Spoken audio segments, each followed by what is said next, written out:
네, 기시다 후미오 일본 총리가 오는 7일에서 8일 한국을 방문하는 방향으로 조율하고 있다고 직접 밝혔습니다. 기시다 총리의 방한이 이뤄지면 한일 정상이 합의했던 셔틀 외교 재개의 첫 발을 내딛게 됩니다. 도쿄 현지 연결합니다. 김세호 특파원. 네, 도쿄입니다. 네, 이 일정을 기시다 총리가 직접 밝힌 겁니까?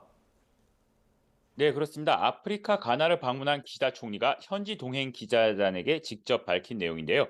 오는 7, 8일 한국을 방문해 윤석열 대통령과 회담하는 방향으로 조율하고 있다는 겁니다. 그러면서 이번 히로시마 G7 정상회의 전 조기의 한국 방문이 실현되면 셔틀 외교에도 탄력이 붙을 것이라고 설명했습니다. 이어 이번 방안으로 정상 간 신뢰 관계를 배경으로 한일 관계에 속도를 더하고 격변하는 국제 정세에 대해 허심탄회하게 의견을 나눌 수 있는 좋은 기회가 될 것이라고 기대감을 표시했습니다. 윤석열 대통령과 기시다 총리는 지난 3월 한일 정상회담에서 정상 간 상대국을 오가는 셔틀 외교 재개에 합의했습니다. 이후 기시다 총리는 지난달 19일 지방 언론사 간부들과 만난 자리에서 이번에는 자신이 한국을 가야 한다고 말하는 등 한국 방문에 강한 의욕을 보이기도 했습니다.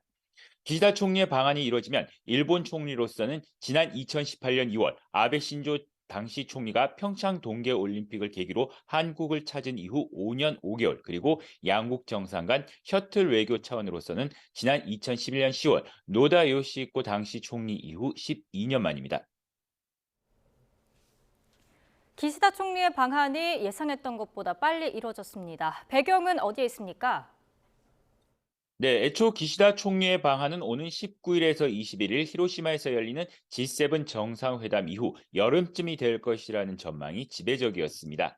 한국 내 강제동원 해법에 대한 반발 여론도 상당한 만큼 여론 추이를 보면서 방한 시기를 결정해야 한다는 신중론도 있었습니다. 지금까지 일본 정부는 셔틀 외교 재개 합의와 관련해 이 답방과 관련해서는 구체적으로 정해진 바가 없다는 답변만 반복해왔습니다. 하지만 최근 한미 정상회담이 기시다 총리의 방한 일정에도 영향을 줬을 것이라는 관측이 나오고 있습니다. 특히 바이든 대통령은 윤 대통령의 대일 외교를 평가하며 한미일 공조를 강조했는데요. 이런 분위기 속에서 기시다 총리가 신중론에 기대 한일 관계의 소극적인 모습으로 일관하기는 어려울 것으로 보입니다. 네, 정상회담 의제를 좀 예상해 볼 수 있습니까? 네, 기시다 총리는 이번 윤 대통령과의 정상회담에서 북한의 핵탄도미사일에 대응하기 위한 양국 간 협력 방안을 확인할 것으로 보입니다. 또 반도체 안정적 공급망 확보 등 경제 현안에 대한 논의도 이어갈 것으로 전망됩니다. 특히 최근 한일 양국이 수출 우대 조치 대상인 화이트리스트에 서로 복원시키면서 양국의 경제 교류가 더욱 활성화될 것으로 기대하고 있습니다.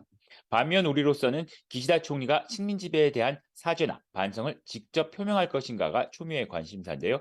기시다 총리는 지난 3월 우리 정부의 강제동원 해법안 발표 이후 역대 일본 정부의 역사 인식을 계승한다고만 했을 뿐 직접 사과나 반성을 언급하진 않았습니다. 하지만 일본 국내 보수 우익 세력들의 견제와 압박이 이어지고 있고 기시다 총리 역시 이들의 영향력을 무시할 수 없는 만큼 이번 방안에서 전향적인 자세를 기대하기는 어려울 것이라는 관측이 우세합니다. 지금까지 도쿄에서 전해드렸습니다.